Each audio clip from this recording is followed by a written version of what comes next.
방이 깨졌습니다. 한 방에 있던 사람들이 흩어졌습니다. 감옥에서 수용자가 마음대로 드나들 수 있는 것은 아닙니다. 교도소에서 수용자들을 각기 다른 방들로 떼어내 배치한 겁니다. 여기서는 방이 깨졌다고 합니다. 수용자들이 마음에 들지 않는 사람이 있으면 다른 방으로 쫓아내려고 방을 깨는 경우도 있습니다. 미결수 사동에서는 방의 식구들이 자주 바뀝니다. 항소심을 마치고 기결수 사동으로 전방을 가거나 다른 교도소로 이송을 가기도 합니다. 한 사람이 나가면 방이 넓어졌다고 좋아합니다. 하루도 안 되어 한 사람이 다시 들어옵니다. 신입을 반기는 이는 없습니다. 신입 아니었던 이는 없습니다. 감옥에서 만남과 헤어짐은 나의 선택이 아닙니다. 처음 갖는 만남이고 마지막 헤어짐만 반복입니다. 반가움과 아쉬움이 있는 곳도 아닙니다.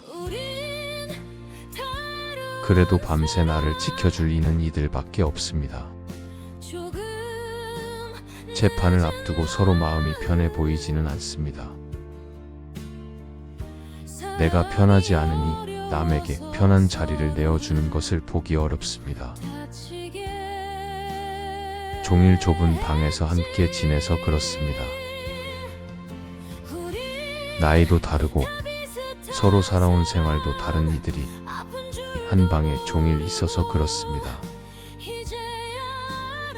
직장 생활이 힘들다고 하는 이들은 일보다 사람 관계가 힘들다고 합니다.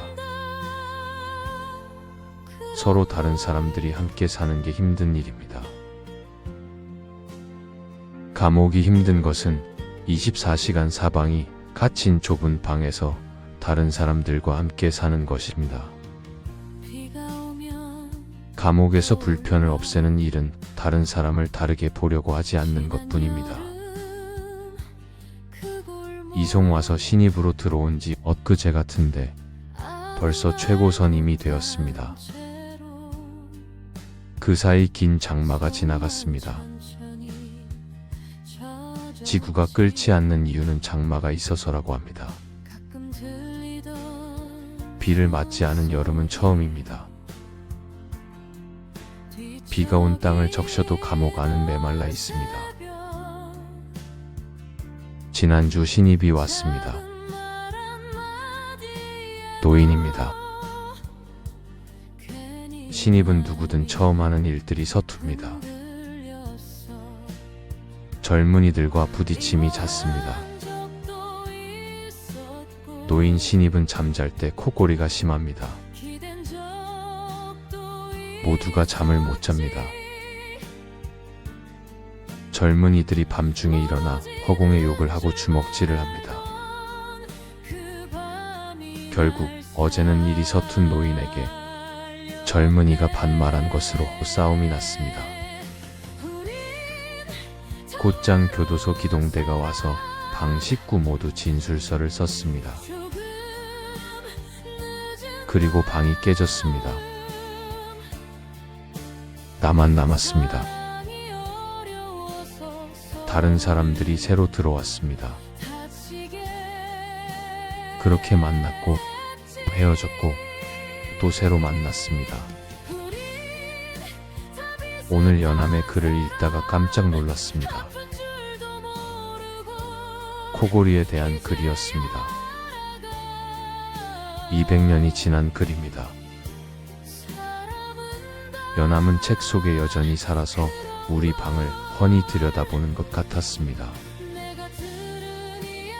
아무도 인정하지 않고 자신의 장점만이 옳다고 주장하는 사람은 이명에 걸린 사람이다. 그리고 누구나 지적하는 단점을 인정하지 않는 사람은 코골이 병인 비안에 걸린 사람이다. 귀 속에 뭔가 앵앵거리는 소리가 들리는 이명 현상은 자신은 잘 들리지만 남은 전혀 듣지 못합니다. 반면에 코골이는 자신은 듣지 못하지만 남은 잘 듣습니다. 연암의 가르침을 알아채는 것은 어렵지 않습니다.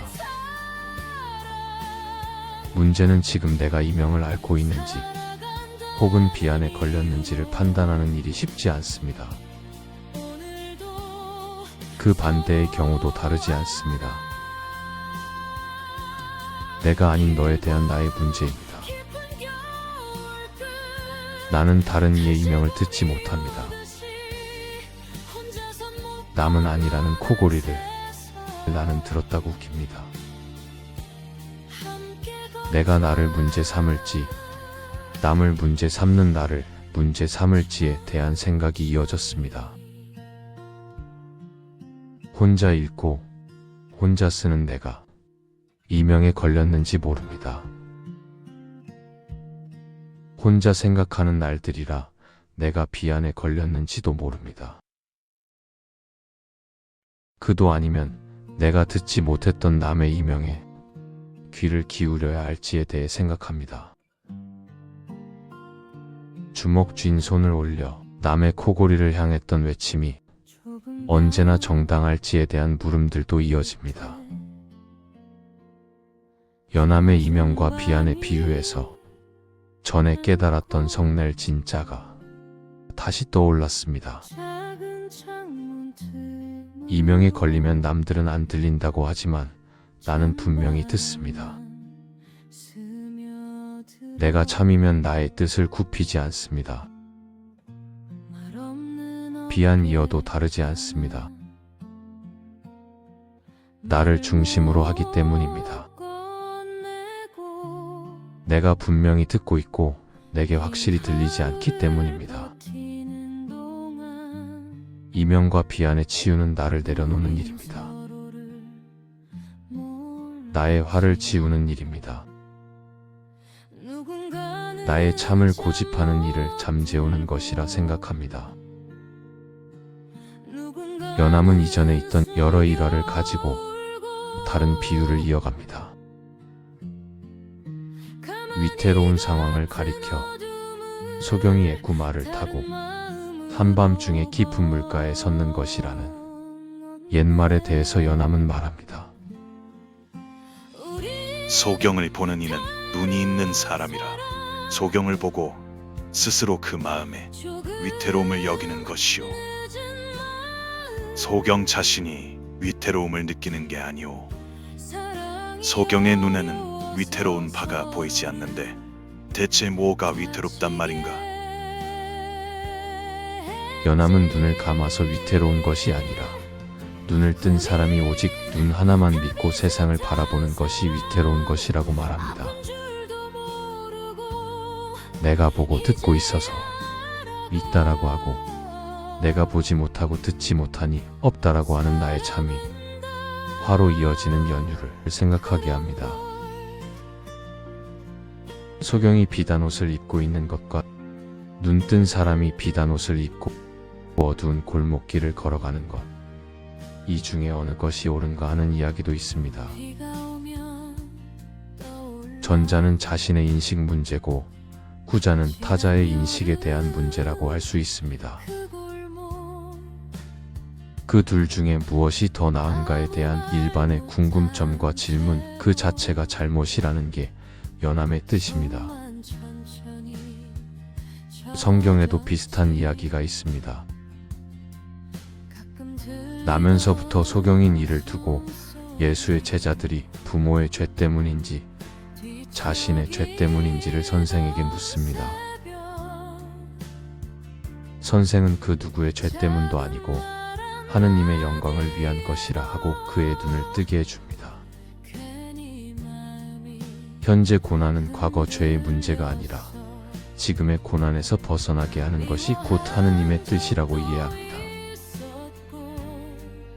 한 발엔 집신을 신고 다른 발엔 가죽신을 신고 말을 탄 이에게 옆에서 취했다고 말합니다. 연암은 보는 사람의 방향에 따라 한쪽에선 집신을 신었다 하고 다른 쪽에서는 가죽신을 신었다고 보는 것이라고 하지요. 말 앞에서 보아야 양발에 서로 다른 신을 신은 것을 알아볼 수 있는 것입니다. 중도가 단지 가운데 서는 것은 아닙니다. 어느 한쪽으로 치우치지 않는 것입니다. 내가 보고 있는 게 그대로 사실인 것은 맞을 수 있지만 그것이 곧 변치 않을 진리는 아닙니다. 일리라는 생각을 다시 떠올리게 합니다. 말똥구리는 용의 여의주를 부러워하지 않고 용은 말똥구리의 똥덩어리를 비웃지 않는다는 연암의 말로 마칩니다. 이외에도 여러 이야기가 더 있습니다. 편지에 다 옮기지 못하는 아쉬움이 많습니다.